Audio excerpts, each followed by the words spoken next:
Bright morning everyone! And hello mga Kasan-Lifers!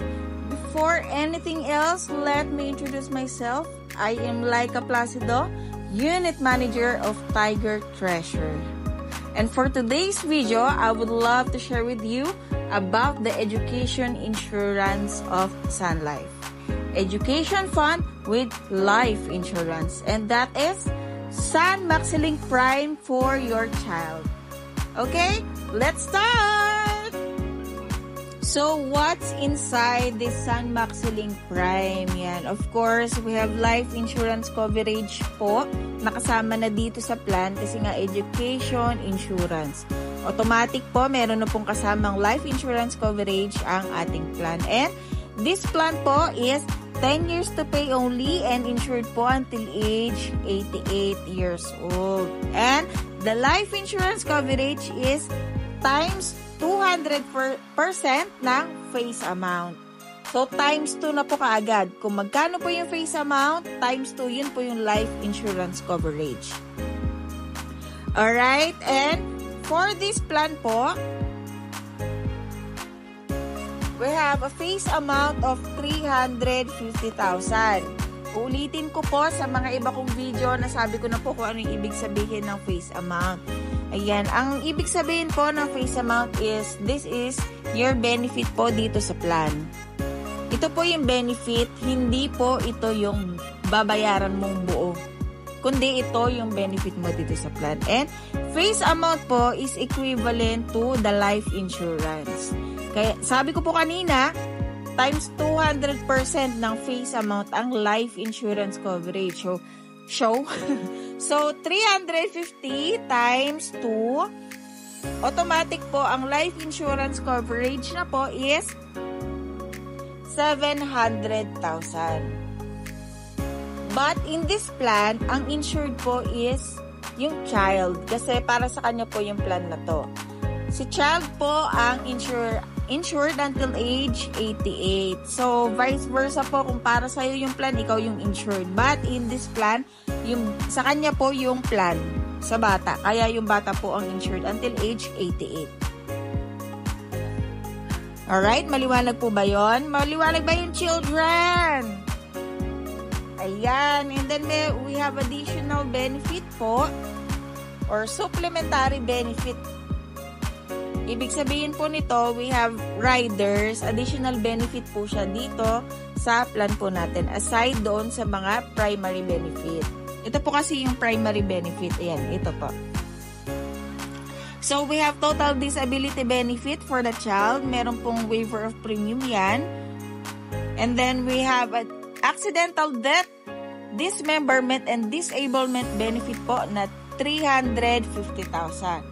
Kung for example, ang cause of death po ni insured is due to accident, Sun Life will pay additional 350,000 to the beneficiaries plus the 700,000. So, magiging 1 million na po siya mahigit. And kung hindi naman po ang cause of death ni insured is due to accident, Sun Life will pay the life insurance coverage only plus the fund value. And dismemberment, disablement benefit, sasabihin ko po yan later on. Okay, and the last benefit po is waiver of premium upon death or disability ni initial owner. Pag sinabi natin initial owner, siya rin po yung policy owner. Kung for example, si policy owner and additional knowledge din po pala ha, si policy owner lang po yung pwede pong mag-withdraw dito sa funds ng bata. Wala na pong iba. Hindi pwede si mister, hindi pwede yung kapitbahay, ikaw lang. Kung sino ang policy owner. Kaya safe na safe yung education fund ni Bagets. Diba? Ayun. So, back to the topic. Kapag nangyari po, upon death or total disability ni policy owner, kung hindi pa po tapos bayaran yung 10 years and mangyari yan, Sun Life will waive the payment. Sun Life will continue the payment and tuloy-tuloy po yung benefit po ng bata. Tatapusin po ni Sun Life yung bayaran. Okay, and the other benefit po, yan, syempre, bago magka-benefit, syempre may payment, di ba? Ayan, so for si daddy ay 35 years old and si baby boy is 0. Yun, bagong panganak, newly born. Actually po, 7 days old po ng bata, pwede na pong kumuha as early as 7 days old. Basta po meron na pong birth certificate, baby book, pwede po yung mga yun. Kahit yung birth certificate lang po na galing sa hospital or something, pwede rin pong baptismal certificate. Ayun, pwede po yun. Ayun, so back to the topic again. Ang ating quarterly payment po para sa 0 years old na male, 4,685.69 pesos. And if you want annual payment, ito po yung annual payment. Yan, 18,742.77. Gusto mo rin na semi-annual, pwede rin po, divided by 2 lang nito. Yun yung ating quarterly po, every 3 months po yan. And, upon approval po ng plan, kapag na-approve na po yung plan, at the day 1, insured na po kaagad yung bata until age 88 years old. 'Di ba? Hanggang 88 years old na po. Day 1 na day 1 pa lang. And let's scroll down the other benefits.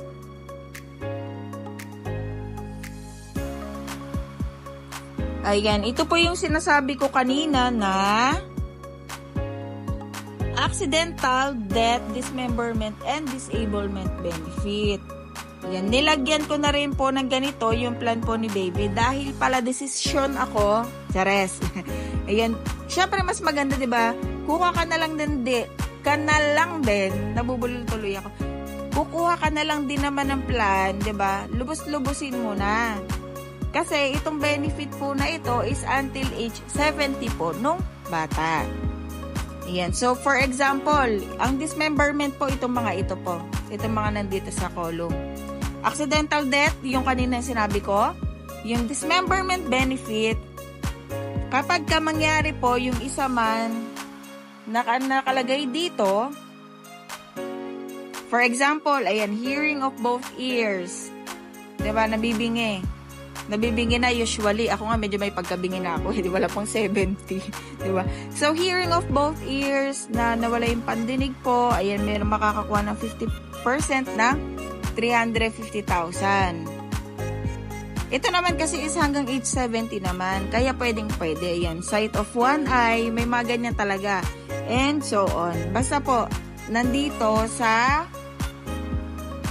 po sa column, nandito sa listahan yung nangyayari para makareceive po ng percentage of principal sum po ng dismemberment benefit and disablement benefit po nung insured. Alright, and ayan, para sa kaalaman ng lahat. Ayan, for total disability benefit, this is hanggang 60 years old only. Accidental death, dismemberment, and disablement benefit or ADDD hanggang age 70 ni insured ha. And waiver of premium upon death or disability po ni policy owner. Ito po is hanggang age 21 years old lang po ng bata. Nangyayari ito kapag ka, for example, si Bagets is 14 years old na nung kumuha. So, syempre, after 10 years, pag natapos yung plan, 24 plus na niya, 'di ba? Pag nag-21 na, wala na po yung waiver of premium. Ayan. Hindi po siya until age 88 kasi riders lang po siya. Additional lang po siya dito sa plan po natin. Ayan. And the exciting part. Ikaw naman, Laika, bakit naman yung sinasabi mo, puro naman insurance? Syempre, yun nandun sa unang page, 'di ba? Alang tumalon tayo dito sa last page. Chares. Kayo naman, syempre, ito na, yung most awaited natin. This is the education fund. Siya po si fund value. Ayan. Ano nga ba yung fund value? Simple lang po.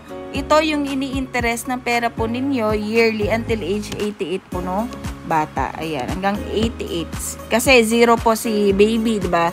0, 1, 2, 3, 4, 5, 6, 7 hanggang 88. Ayan. Shinortcut ko na lang po siya pagdating na ng 20 para hindi na po mahaba. Para makita po natin lahat dito. Ayan. So, si policy fund value, bakit ba may 4, 8, and 10% dyan? Ayan, simple lang naman. Si fund value po is allocated po siya sa stock market.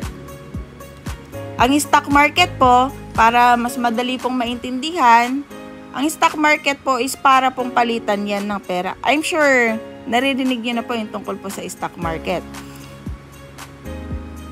Yung iba pong type ng stock market is bibili si stockholder ng kapital mo sa mga big companies dito sa Philippines, yung mga multi-millionaire po na companies, yung mga Jollibee, Chowking, PLDT, and so on. Yon, magiging stockholder po kayo nun ng in a small amount. Kaya po lumalaki. Yung iba naman po sa government po, ayan. And ito pong fund value, yung fund value mo is allocated siya sa bond fund. Sa bond fund po ako naglalagay kasi moderate lang po yung kanyang paglaki at pagliit. Yung paggalaw niya, sa madaling salita. Pero, siya po yung pinakamaganda ang return. Okay. So, si fund value is para yung palitan ng pera. Every seconds, every minutes, nag-iiba-iba siya ng value. Kaya, we cannot guarantee po the exact fund value. Basta dito lang po siya magfo-fall yan. 4, 8, or 10%. Paano nga ba nagkakaroon ng fund value? So, ganito po siya. Sa 1 year po, sa first year po ng policy, ang payment po na annual is 18,743 pesos. And for the first year na company charge, 14,430 pesos. Magma-minus lang po itong dalawa na yan. And yung magiging sukle, ayan, yun naman yung pambibili ni Sun Life po ng shares ninyo sa stock market. And so on po habang nagbabayad po kayo yearly hanggang ganun po. And nasabi ko po kanina is, ito yung magiging educational fund po ni Bagets. Ayan, so minimum 18 years old po ng bata, ina-advise na mag-withdraw. Ayan, guguhitan ko lang, baka maduling ako mga be.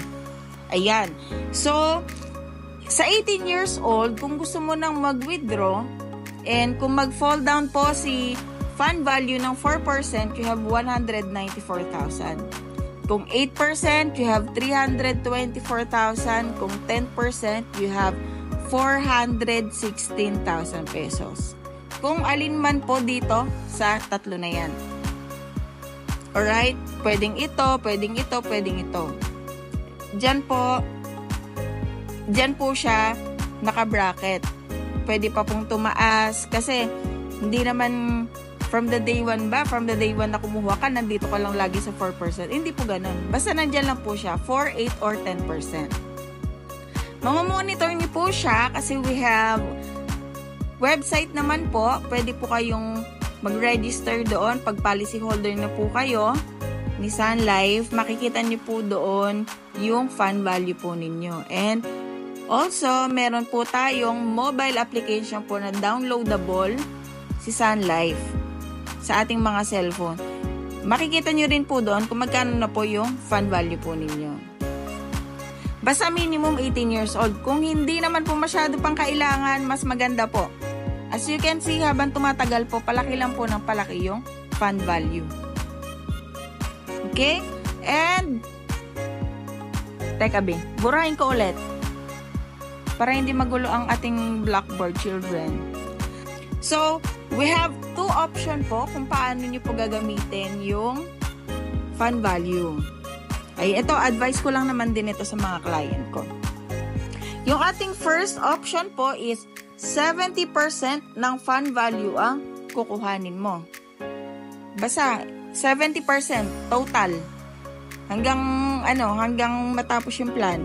70% ng fund value kukunin mo, pwedeng isang kuhanan or unti-unti.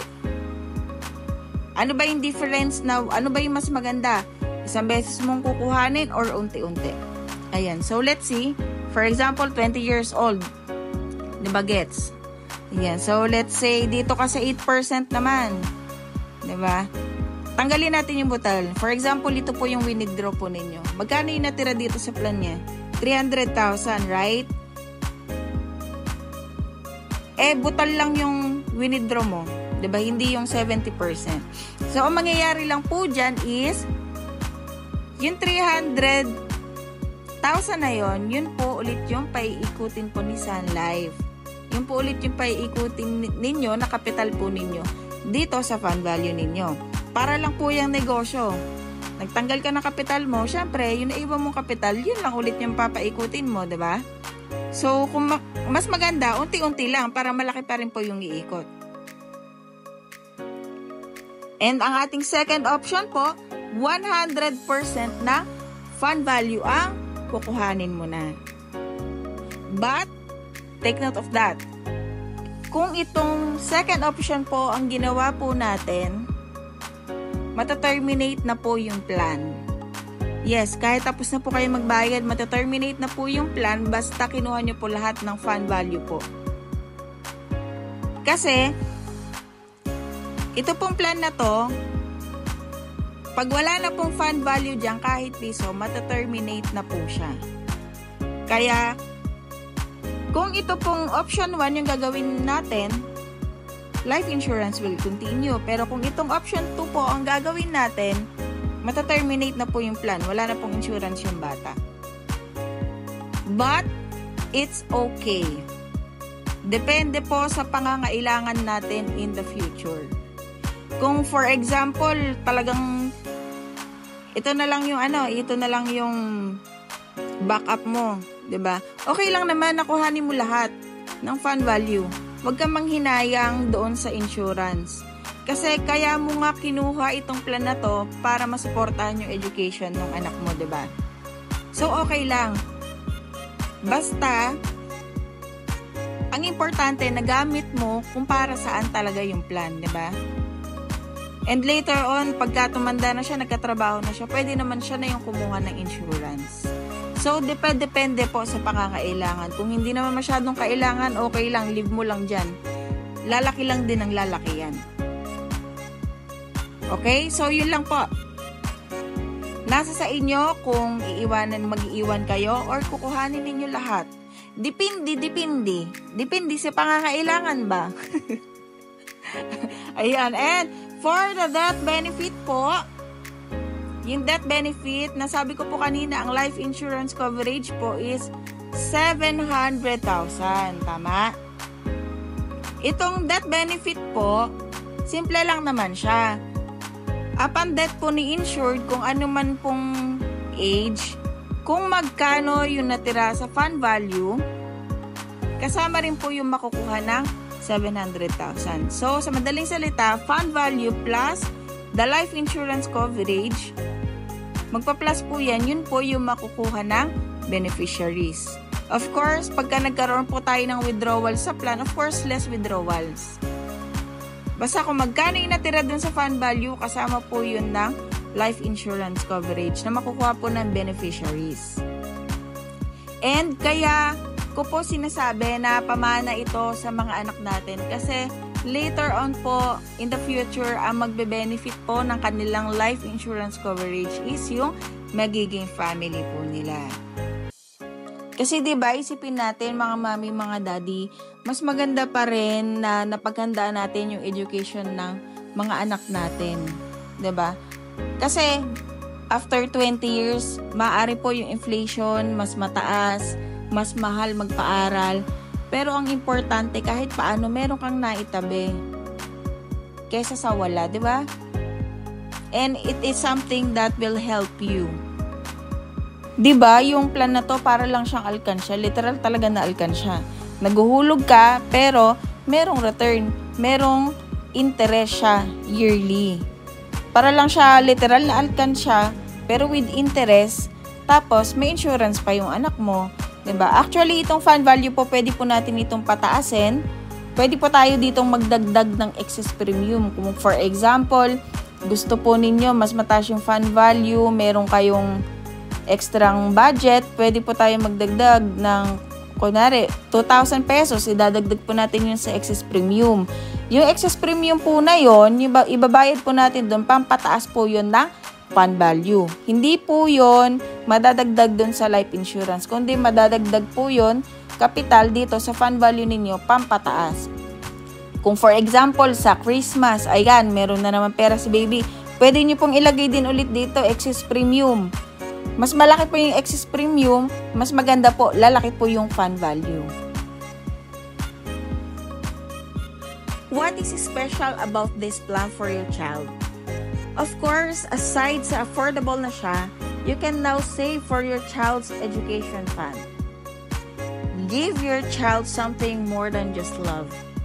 A lifetime of financial security. Don't forget to like, subscribe, and share. Thank you for watching. Mwah, mwah, mwah!